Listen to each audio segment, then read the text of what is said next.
Hi, this is Jurgen Rasmussen speaking. Welcome to the Provocative Hypnosis vlog. If you're suffering with an allergy, there's a good chance that this particular vlog, if you utilize the information in it, will save you both money and a lot of unnecessary suffering. Today's vlog is about how you can fix or change your own allergy or your own allergic responses. As I record this, it's allergy season. So for a lot of people, this is going to be a timely message. Now, the way most people think about allergies, including the medical profession, is just flat out wrong. If you have a map of something that corresponds very poorly with the territory, your results are going to be poor. So the best way to view allergies, if you want to change them, is to view them as a creation, not a reaction. Most people think of allergies as a reaction, as if it's pollen or a cat or the apple or whatever it might be out there that they are reacting to. That there's something out there that's triggering a reaction in them. Now, this is the common standard view. It's also a common standard view that what we call physical and what we call psychological is separate, and thereby allergy is a so-called physical issue that has nothing to do with what we think of as psychological issues. And if you combine this together, the only solution that you really have are drug solutions to kind of neutralize or reduce the allergic symptoms. They're not going to change the allergic symptoms. So you either have to rely on drugs or pure luck. Now, I'm not saying don't rely on pure luck. I'm not saying, don't take drugs. I'm a libertarian at heart. I think that anyone should be allowed to pursue whatever solution or non-solution that they want, as long as there is no coercion involved. But what I also think is wrong is for drug solutions to be the only solutions that we can use or talk about. The reality is there's a lot of people who have changed their allergic responses.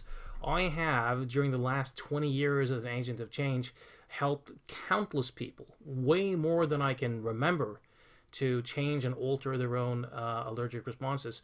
So I know from direct experience that this is possible. This doesn't mean that all people change. There are quite a few clients that I have had and who other professionals have worked with who hasn't changed their allergies. So nothing's going to work all the time. But for most people, most of the time, these solutions have a tendency to work. So one analogy to get a functional map around this is an old Buddhist story of a man who wanders in the desert, and suddenly he sees a snake. And as soon as he sees the snake, his heart begins to race, his pulse goes up, his blood pressure goes up, his body temperature changes, he begins to tremble a bit, sweaty palms, dry mouth, and then he gets some catastrophic images in his mind of being bitten by the snake. But then he's able to take a second look. And once he really takes a look at it, he realizes that it's not a snake, it's a rope. And as soon as he sees that it's a rope, all the responses associated with the perception of the snake are gone. The blood pressure stabilizes, the heartbeat goes down, the body temperatures goes back to default, the catastrophic images and internal dialogue just vanishes. Now, an allergy is pretty much the same. Now, you might think, well, what do you mean? It sounds like you're describing a phobia. And I would say exactly. That's exactly what I'm describing. An allergy is like a phobia of the immune system. I'll say it one more time. An allergy is like a phobia of the immune system. Now, in our societies, especially in the Western world, we have separated mind and body to a large extent. Current day neuroscience and cognitive science is beginning to correct this flaw, but largely for hundreds of years we've had this view. This goes back to the days of Descartes, where mind and body were separated for political reasons. So science got the body, and the church got the mind and the soul. And this is pure fiction. It's pure fiction. But we've forgotten that we've made it up. So we've been living for a really long time as if it's true. And modern medicine and most of the solutions that we generate are based upon this very flawed premise. So when I talk about a phobia of the immune system, if you can realize that what we call body and what we call immune system is not separate from what we call mind. Our brain and immune systems communicate all the time. Our thinking processes influence all sorts of other processes in our system. So this is like a phobia of the immune system, and it's like a psychophysiological illusion, just like with the snake. So the definition of a classical illusion is that when you first encounter it and you look at it or you listen to it, it appears a particular way. But if you really scrutinize it, if you really look at it, you see that it's not the way that it appeared. That's the classical definition of an illusion. Even though this isn't always correct, there are some certain visual illusions that no matter how much you scrutinize them, that they will still look real. But for the most part, this is a proper definition of a psychological illusion. So what is an allergy? Well, essentially, our mind-body system has just made a mistake. You can look at the immune system, and this is all metaphorical, but you can look at the immune system as having two separate responses. You have an active response, which is reserved for stuff that's dangerous, like virus and certain bacteria. And then you have a passive response, which is reserved for all the stuff that's not really dangerous, like cats and pollen and apples and so on and so forth. And what's happened when people have an allergic response is that their immune system has marked out something that really is not dangerous as if it is a virus. And then the body kind of attacks itself. That's the basis of an allergy. So essentially, it's just our mind-body system having made a mistake. Now, you can correct this mistake. Now, if you look around you, and you begin to pay attention, you'll notice that allergic responses are very modifiable. There's a lot of plasticity in it. So, for example, almost everybody knows people who have had allergies as kids, and now as adults, they no longer have them. It's not that they did anything, they just outgrew them.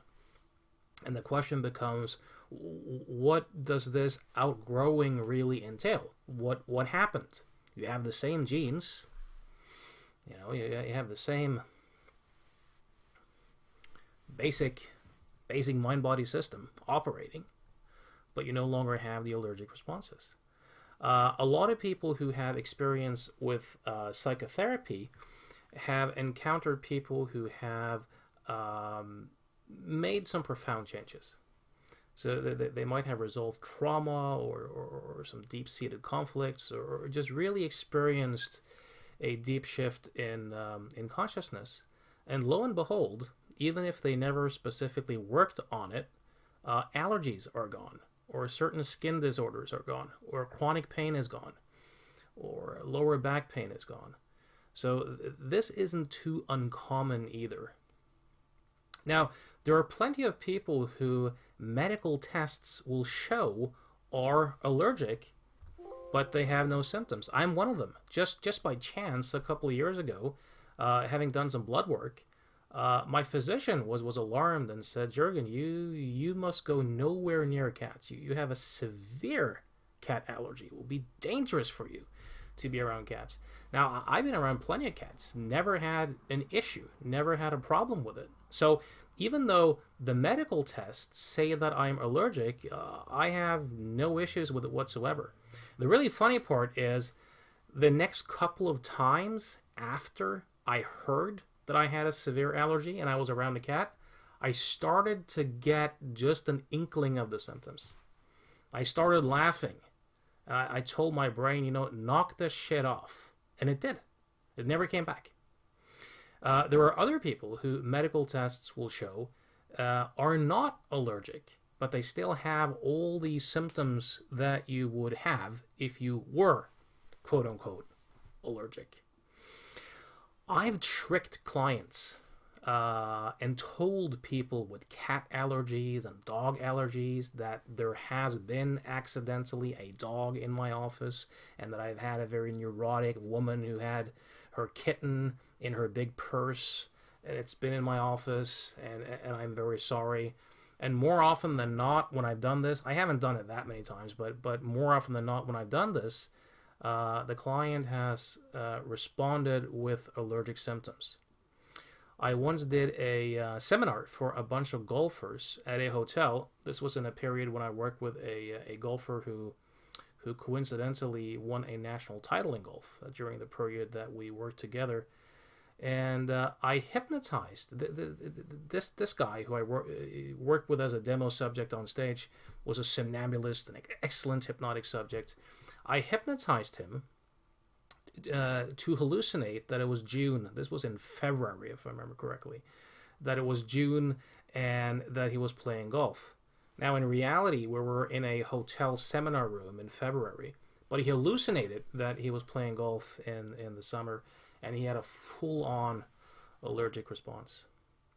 So the allergic response is something that your brain and your immune system, your mind-body system creates. It's not a reaction. It's a creation. And it's just essentially a mistake. Now, believe it or not, a lot of people just realizing this let go of their allergic symptoms. They realize that you don't have to do this anymore. You can let it go. So there are several ways that you can work with this. There are some classic experiments with rats, where they would inject rats with this compound, I can't remember the name, which was designed to provoke an active response. And then once they had that active immune response, they would spray the cage with the smell, classical conditioning, so that the rats would associate the smell with the active immune response. And after a few repetitions, they could just spray the cage with the smell, and the active immune response would come on. So this proved that you can create an allergic response in rats. There are people in the NLP communities, such as Robert Dilts, who has done several research trials showing about a 70% success rate in taking people with allergies and changing the responses. You can read about this in Robert Dilts' book, Beliefs, Pathways to Health and Well-Being, which is an excellent NLP book on the topic of health and beliefs. There's also a good chapter on this, and also some of the science, in the book Heart of the Mind by Steve and Connie Ray Andreas, for those of you who want to look into that. So what these people have done for the most part are anchoring processes, where you have had the person imagine being exposed to something similar that they have responded allergic to. So let's say that the allergy is of a cat, so you had them, for example, imagine being around a dog, and you anchor that response, and you transfer that anchored response to a representation of the cat. So this is a form of conditioning, or a form of anchoring, which seems to work around 70% of the time. So this is something that a skilled NLP practitioner or trainer very often will be able to help you do. Now, even more effective in my experience is hypnotic regression work. And because you got to ask yourself, how did this thing that really isn't dangerous become associated with danger? Well, what I think is going on is that I think that very often, like an anchor, people have had traumatic experiences or strong emotions while being exposed to something. I'll give you a couple of practical examples of this that are very clear cut. So I once worked with a woman who was in the shower. She had shampoo in her hair and she had soap all over her body. And when she was in the shower, her husband came in, shocked, said, your mother's in the hospital. She's had a severe heart attack. Rush, rush, rush, hurry, hurry, hurry. And she went into shock and felt fear. And while she was in that acute fear state, her mind-body system is very alert to what's happening simultaneously. Now simultaneously, she had this shampoo and soap on her body. Lo and behold, every time after that, until I worked with her and she attempted to put soap and shampoo on her body, the allergic responses would be there. It's like the fire alarm would go off. I've had plenty of people with food allergies who have had childhoods, for example, with alcoholic parents, where sitting around the dinner table, with threats of yelling and violence and throwing plates, where they would constantly be in fear states and then associate that with food. Sometimes the links are very specific. They're very specific traumatic encoded memories that you can deal with, and when you do, the allergies resolve. Other times it's more like a continuous thing over time. But if you can do hypnosis and you can activate the emotion behind the allergic response, use it as an affect bridge back to the specific traumas or memories that it's connected to, and then undo it using submodalities, using re-imprinting, using havening touch, using anchoring, or using insight, you'll often be able to neutralize the entire response. So that has been, in my experience, very effective. So if you can find a hypnotherapist who has experience in regression work and preferably has experience in working with mind-body stuff, there's a good chance, in my experience at least, that can be useful. Something else you can do too is if you realize that there's an emotion behind the allergic responses. Whenever you feel the allergy coming on, if you can have a conversation with your brain and you can tell your brain, look, I know there's nothing wrong here. I know it's just this psychophysiological illusion at play. I know that these symptoms are a distraction from a painful emotion. I'm not falling for it. And you force your attention onto the emotion behind the allergic symptoms.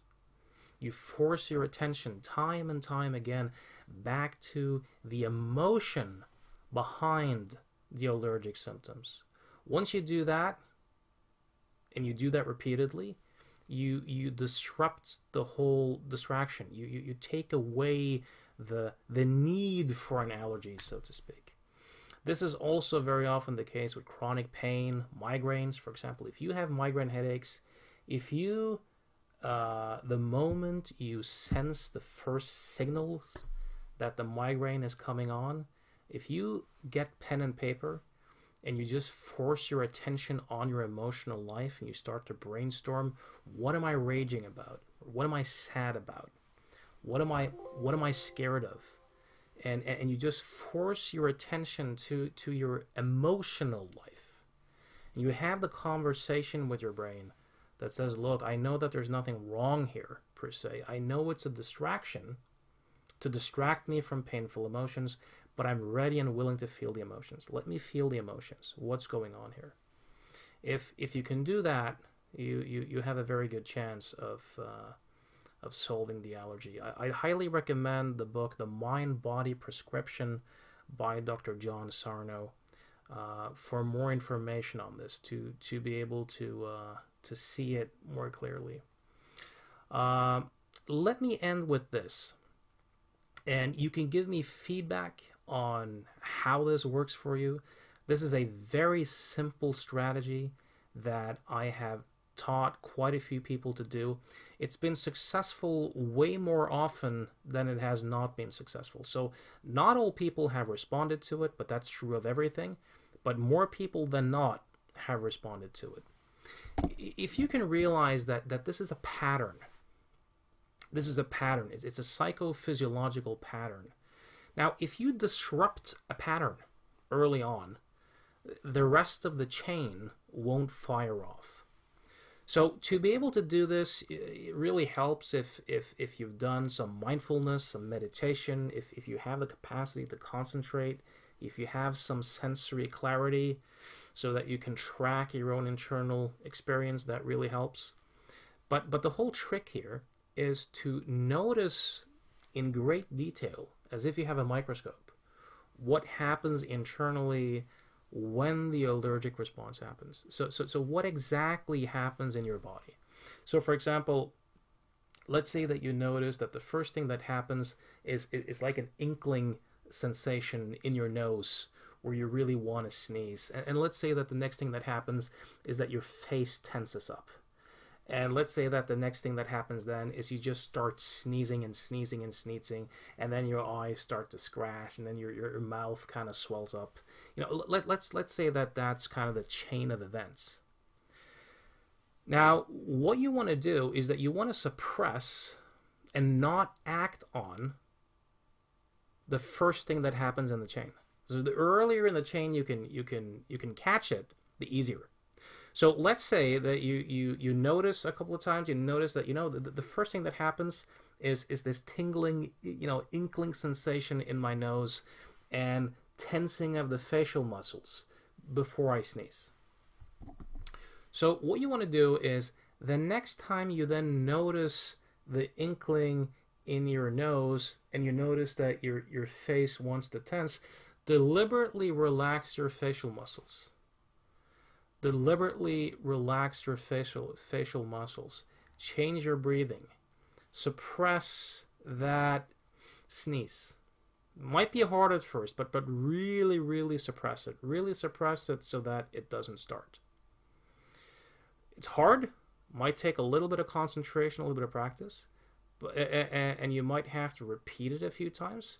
But after a few repetitions, chances are that the allergy will be greatly reduced, and then that it will evaporate, will be gone. So if you can catch the pattern early and disrupt it, not act on it, chances are that the whole allergic response will vanish. Again, this might take some concentration skill. It might take some capacity for sensory clarity. So it helps if you've done mindfulness or meditation or Wim Hof method or breath holding. If you have some experience with kind of tracking and influencing your own internal processes. But test that strategy out. Test that strategy out. In my experience, it's more likely that you'll succeed with it with some practice than not succeeding with it. It will save you a shitload of money on drugs, and it will save you a lot of unnecessary suffering. And what on earth could be better than that? The only negative consequence will likely be the bickering from pseudo-intellectuals and so-called skeptics around you who can't quite deal with this. A lot of people, if you start to mess with the mind-body split, they will be very, very unhappy, and they will be fearful. I remember a few years back, I worked, I did an article with a magazine. I worked with a nurse who had smoked for 38 years, 40 cigarettes a day. She quit using hypnosis. So they wanted to do some more stuff, and I said, let's not do more smoking. Let's challenge the world a bit. Let's do allergies. So, and I said to them, you have to find the clients, and I'll approve of working with them, because unless we do that, people will say that I selected them myself. So they did. And I was lucky. I got 2 allergy clients and 1 phobia client. And I was lucky too. I was successful with all of them. All of them changed their allergic responses. Now, guess what? Big magazine, it's bankrupt today, but big magazine article never got printed. Never got printed. No one else in the Norwegian media wanted to touch it. No one would touch it. The only thing I've ever been able to do with the media with this is a small thing where a journalist watched as I worked with a guy for a pollen allergy in the local newspaper. And even that took like 2 weeks of negotiations before they would do it. I'll tell you, if you start to mess with the mind-body split, people get strange. And it's not due to them being skeptical. They like to think of themselves as skeptical, but it's just pseudo-intellectualism. Once you start listening to the skepticism, you realize that it's just establishment indoctrination. It's just cliches. They're just a mouthpiece for the culture and the deeper assumptions behind the culture that they have been brought up with. So be a real skeptic and test this in your own internal experience. But if you're going to test it, be honest with yourself. Really test it. Really go for it. And then have the courage to actually live with the results and stand for it. Stand for it in public. All right, so I hope this was useful to you. Let me know how that goes. Until next time, be courageous.